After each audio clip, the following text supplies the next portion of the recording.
On this video, I will share with you how my film photography journey started. And everything started with this camera, the Pentax MX. If you're a digital photographer, hopefully by watching this video you will find the inspiration to get started in film photography. And if you shoot analog already, I'm sure you will feel identified with the things that we will explore on this video. And you want to stay until the end, because I will also discuss about the myth that film photography is expensive. So you might want to stay until the end for that.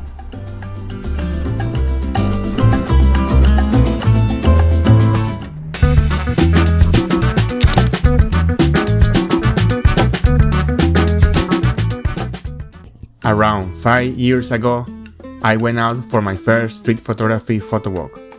And from the moment that I took my first street photo, I was hooked.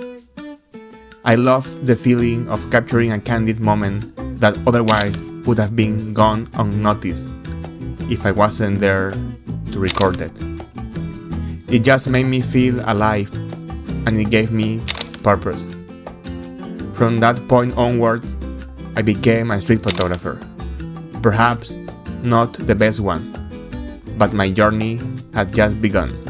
Initially, I didn't start with a film camera. I began with digital. The first time I snapped a street photo, I used an Nikon D3500 DSLR camera. However, it wasn't long before I realized that this camera wasn't the best fit for me. It was bulky and noisy, and moreover, I didn't feel any special connection with it. I firmly believe that the best camera isn't necessarily the one you carry with you at all times, as many people suggest, but the camera that motivates you to pick it up and head out to capture some photos. After a brief search, I opted for a Fujifilm X series camera for my newfound street photography hobby. At the time, the X-T2 was the latest model, so I went for it. I chose this camera because, being mirrorless, it was smaller and quieter than my DSLR. Yet the true reason behind my choice was its aesthetics and analog controls. It had some special beauty with its genuine knobs and dials, providing a tangible connection instead of navigating screen menus. Its resemblance to an old 35mm SLR was simply enchanting. Without my knowledge, I was already gravitating towards analog photography. Then, one day, during a phone conversation with my dad, he mentioned that developing film at home was surprisingly straightforward. To my astonishment, he even revealed that developing C41 color film was even easier, and that was all the encouragement I needed. I had to delve into analog photography as soon as possible. If I was already drawn to the Fujifilm X-T2 due to its resemblance to an analog camera, I figured that I would thoroughly enjoy using the real deal.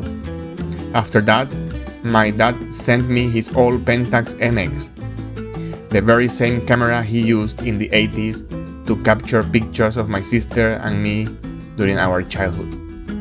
The experience of shooting with an analog camera for the first time was exhilarating. The Pentax MX is a fully manual camera, meaning that you are responsible for achieving the correct exposure. Having to measure the light and then adjust the shutter speed and the aperture forces me to concentrate me more in the process of image making and being more mindful during my street photography. Another aspect I adore about this camera is its size. As far as I can ascertain, it is one of the smallest, if not the smallest, mechanical SLR ever manufactured.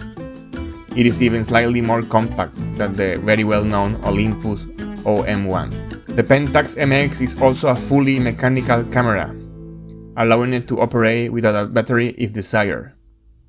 The battery's sole purpose is to power the light meter, which is, by the way, renowned for its exceptional accuracy. While you may find similar features in other analog cameras, the Pentax MX is uniquely special to me. There is an emotional connection. spurring me to use it frequently. This, in turn, translates to taking more photos. Knowing I'm using the same camera my father used decades ago is an irreplaceable feeling. And that's my advice for you. Seek out gear that resonates with you. Inquire among friends and family if they possess an old analog camera you could utilize. Acquiring a camera from someone special makes it significantly more unique than getting it from a random person on eBay. Alternatively, consider getting a film camera while you're on vacation. This will forever remind you of those wonderful times whenever you use it. That's the beauty of analog photography. Analog equipment somehow demands more engagement, more involvement, making it easier to connect with our emotions. And that connection can result in exceptional street photos. Once you forge that emotional bond with your gear, remarkable things are sure to unfold. And if you are contemplating getting involved into film photography, don't let the notion that film photography is expensive stops you. In my humble opinion, film photography isn't more costly than any other hobby. The misconception arises from comparing the cost of film photography to digital photography. Of course, taking a single film photo incurs expenses compared to a digital one, which is virtually cost-free. However, as a hobby, film photography can be as expensive as you choose. It is similar to other hobbies like painting, cooking, or collecting. For example, you can opt for a roll of Kodak Portra 400 and pay £20 per roll. Or you can just select a cheap roll of Kenmir 400 for less than £5. Similarly, you can choose to develop at home and keep costs to a minimal, or you can send the roll to a lab for development and get high-resolution scanning for £14. The choice is yours, and affordability is attainable if you wish. Don't let this stop you. Well, I hope you enjoyed this video, and I will leave you with two more over here. So on this one you can see how easy to use a TLR type of camera for street photography, and on this one, this is a very nice POV that I made in London, so you can see me in action with a camera like this. I will see you guys on the next one.